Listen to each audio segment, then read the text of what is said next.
Bonjour chers amis, chers fans, chers passionnés, j'espère que vous vous portez bien. Bienvenue à JFAM, bienvenue sur notre chaîne. Vous savez, sur notre chaîne, nous vous parlons d'agriculture, de la production animale. JFAM est spécialisé dans la production des œufs de table, l'aviculture. Nous faisons la production des œufs à côte, la production des porcs, la production des cailles, des œufs de caille et aussi bien évidemment la production des lapins. Là où nous soutenons aujourd'hui, nous sommes dans notre bâtiment de reproduction de lapins. Alors, si le levage c'est un centre d'intérêt, c'est ta passion, n'hésite pas à t'abonner, à liker la vidéo et à partager la vidéo. Et reste toujours connecté pour pouvoir avoir au maximum d'informations qui te permettront de pouvoir commencer ta ferme, réussir ta ferme et aussi commercialiser ce que tu produis. Ça te permettra de créer une idée d'affaires, de business.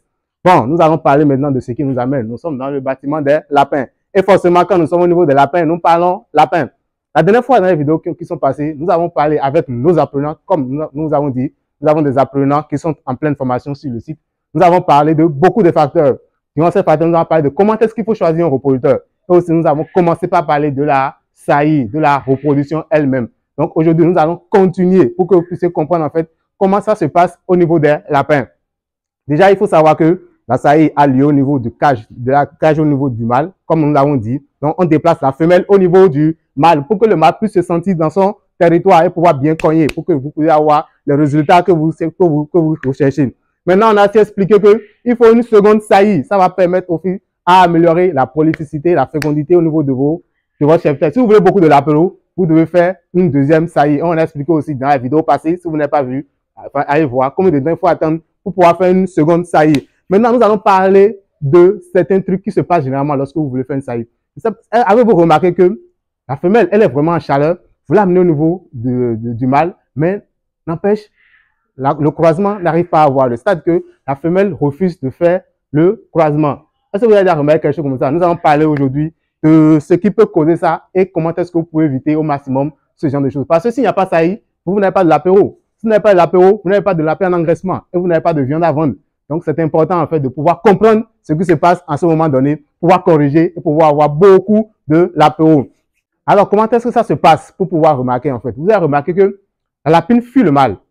Bien qu'elle soit en chaleur, que vous avez vérifié la chaleur, vous avez remarqué que vous mettez la lapine en fait dans la cage du mâle, mais elle fuit le mâle. Donc voilà une manifestation du fait que les saillies n'arrivent pas à marcher. L'autre chose que vous remarquez aussi, c'est que la lapine chevauche et mord le mâle. Au lieu qu'elle reste tranquille, que le mâle monte sur elle et puisse faire le croisement et avoir des palpations positives, des saillies réussies. Vous voyez que maintenant, c'est la lapine, elle, qui cherche à monter le mâle et elle se met à mordre le mâle tout le temps. L'autre chose aussi, c'est qu'on dit la lapine se met en lordose. C'est qu'elle se met sous la position d'une femelle, en fait, qui veut accepter le mâle. Mais bizarrement, il n'y a pas saillie. Quand le mâle monte et veut aller au niveau vraiment pour mettre la semence, la lapine fuit rapidement. Elle refuse, en fait, l'accouplement. Donc, c'est une manifestation. L'autre chose aussi, c'est que vous remarquez que la lapine reste ramassée dans son coin. Vous voyez, elle était en chaleur, vous l'avez amenée au niveau du mâle. Le mâle cherche tout pour pouvoir monter, mais elle reste ramassée dans son coin et refuse complètement. Elle est assise au niveau des cages, alors qu'elle est vraiment en chaleur. Donc, c'est beaucoup de ce genre de choses qui arrivent, qui se passent, en fait, lorsque vous voulez faire la saillie, la reproduction. Vous devez forcément trouver une solution pour pouvoir lutter contre ça. Alors, pour pouvoir trouver une solution, c'est qu'il faut maîtriser, en fait, les causes. Qu'est-ce qui cause souvent ce genre de trucs? C'est ce que nous allons voir ici. La première des choses qui cause ça, c'est qu'il y a une photopériode insuffisante. Nous avons parlé en long et en large de la photopériode. Les lapines en reproduction, surtout les femelles, elles ont besoin de 16 heures de lumière par jour.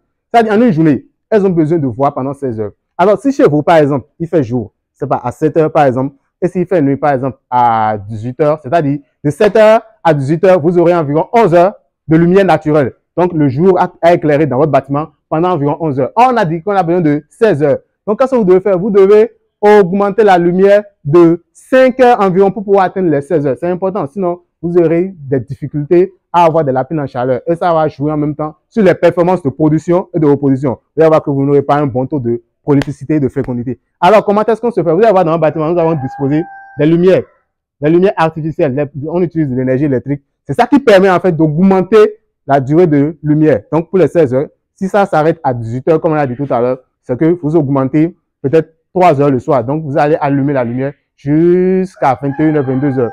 Il va manquer une heure que vous allez ajouter le matin. Si il fait jour à 7 heures, c'est-à-dire que vous allumez à 6 heures.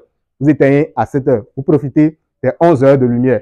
D'accord? Vous ajoutez les 3 heures qui restent à la fin de la journée. Là, vous donnez 16 heures de lumière à vos lapins par jour. Et c'est ça, en fait, maintenant, qui ramène les lapins en de très bonnes conditions, leur permettant de pouvoir aller chez le mâle et de pouvoir réussir le croisement. L'autre chose aussi maintenant, c'est l'état corporel des lapines. Les lapines trop grasses et trop maigres. On n'en voit pas une lapine trop grasse en reproduction. Ouais, même nous, les hommes aussi, qui sont plus ou moins gros, gras, ils ont des difficultés à pouvoir faire des mouvements, en fait, en greffe paresseux. Donc, lorsque vous envoyez des lapines de ce type de conformation au niveau des mâles, il y a souvent des refus de saillir. La lapine trop maigre, c'est-à-dire que vous ne donnez pas à manger suffisamment aux lapines. Disons la vérité. Si vous avez la lapine trop maigre dans votre élevage, c'est que c'est l'alimentation qui agit directement. Ils ne mangent pas suffisamment. Donc les lapines sont cachées ici, on ne voit que l'os de la lapine. Mais vous donnez trop de fourrage à vos lapines. Le fourrage, quand c'est trop, c'est excessif, ça dégraisse en même temps les animaux. Donc si les lapines sont maigres, vous ne les amenez pas au niveau de la reproduction. Si vous les amenez et par miracle, par grâce de Dieu, ça marche, vous allez voir qu'à la mise bas, vous aurez à peine 2 lapéraux, mais vous aurez à peine 3 lapéraux. Et pire encore, ces lapines ne prendront pas soin de ces lapéraux. Donc il faut pouvoir avoir des lapines de conformation plus ou moins normales. Au niveau de la lapine gras, lorsque vous avez de la lapine gras, soit vous les envoyez à l'abattoir carrément, ou carrément vous essayez quand même de les dégraisser. Pour les dégraisser, vous voyez au niveau de la ration alimentaire, vous allez diminuer un peu la ration alimentaire. Si vous-même vous produisez votre propre aliment, vous allez voir au niveau du taux de protéines qu'il y a dans l'aliment, que vous allez essayer de réajuster un peu. Ou carrément vous donnez un peu les fourrages. Les fourrages dégraissent correctement les lapins. En tout cas, l'objectif est d'avoir dans les lapins de bonne conformation, en fait, une taille normale pour pouvoir les amener en reproduction. Le troisième élément qui cause aussi les refus d'acceptation, c'est la présentation tardive. J'ai dit qu'un éleveur, c'est un bon observateur. Vous devez être présent constamment dans votre élevage et pour pouvoir savoir en fait à quel moment la lapine elle rentre à chaleur. Nous avons expliqué que bizarrement, généralement, la chaleur s'observe dans les moments très fraîches, très tôt ou très tard. Donc, en ce moment-là, vous devez être présent pour pouvoir amener la lapine à temps chez le mâle. Si vous envoyez la lapine très tard, c'est-à-dire que la chaleur a commencé depuis 5 heures et vous venez dans votre bâtiment à 10 heures, à 11 heures pour amener maintenant la lapine au niveau du lapin, ne soyez pas étonné que la lapine refuse. La chaleur, elle est en train de quitter déjà les étapes de chaleur. Donc, c'est aussi ça que vous devez aussi observer pour pouvoir amener la lapine en reproduction. L'autre chose aussi qui vient, ce sont les maladies. Nous avons fait une vidéo sur notre chaîne où nous avons détaillé généralement les maladies au niveau de la lapin. Je vous invite à aller voir la vidéo si vous n'avez pas vu pour pouvoir connaître ces maladies et alors anticiper. On ne croise pas un animal malade. Lorsque vous allez croiser une lapine malade, quel résultat vous vous attendez de ça?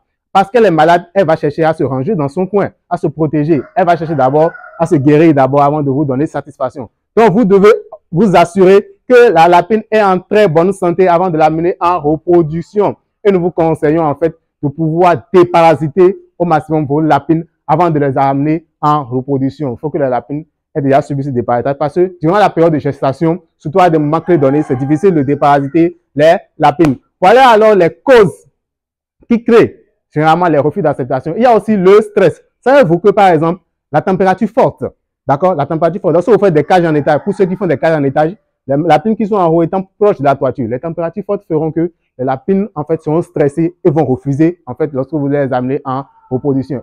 Et vous-même qui construisez vos fermes au niveau des grands centres commerciaux où il y a du bruit, au niveau des marchés où il y a du bruit, le stress constant en fait va créer le stress constant va créer au niveau des lapines un refus d'acceptation et vous aurez des résultats médiocres. Nous avons expliqué avec nos apprenants dans une vidéo passée comment est-ce qu'il faut choisir un site de levage de lapins. Allez revoir la vidéo pour pouvoir bien faire ce choix. Donc, l'environnement joue aussi un rôle important et déterminant dans ces genres de situations. Vous devez prendre tout ça en compte pour pouvoir réussir votre élevage de lapins. Voilà, en griffe, en quelque sorte, on peut citer les causes de refus d'acceptation. Donc, si vous connaissez les causes, c'est que vous devez travailler maintenant à lutter efficacement contre ces causes pour que vos lapines ne puissent plus refuser au niveau du mâle. C'est quand la lapine accepte que vous êtes de la pro, comme je l'ai dit au début, et que vous vendez, que vous faites un bon chiffre d'affaires. Le vase de lapin est très rentable, mais il faut savoir les techniques, les codes que nous venons de vous donner, la formation bien sûr, et aussi maîtriser vraiment ce qu'on fait pour pouvoir en sortir grand. Je vous remercie pour cette vidéo. Si vous avez aimé, partagez, abonnez-vous. Et si vous avez des questions, n'hésitez pas à poser dans l'espace. On va vous répondre, on va évoluer ensemble comme nous le faisons d'habitude. Je vous remercie. Alors, dans la vidéo prochaine qui vient, nous allons vous montrer en fait quelques molécules, quelques médicaments qui vous permettront d'activer la chaleur au niveau de vos lapines. Parce que nous recevons beaucoup de messages des gens qui nous disent que vraiment ma lapine n'est pas tombée en chaleur. Ça fait 3 mois que j'ai eu de chaleur. Je n'arrive pas vraiment à connaître mes chaleurs, à comprendre quand est-ce que la lapine vient en chaleur. Dans la vidéo qui vient, nous allons vous montrer quelques molécules, quelques médicaments. Vous allez vous expliquer aussi comment, à quel moment donné et à quel moment aussi venir contrôler et constater la chaleur au niveau de la lapine. Alors, ne manquez pas les épisodes qui viennent, vous serez servi et ça vous aidera forcément à réussir votre Élevage.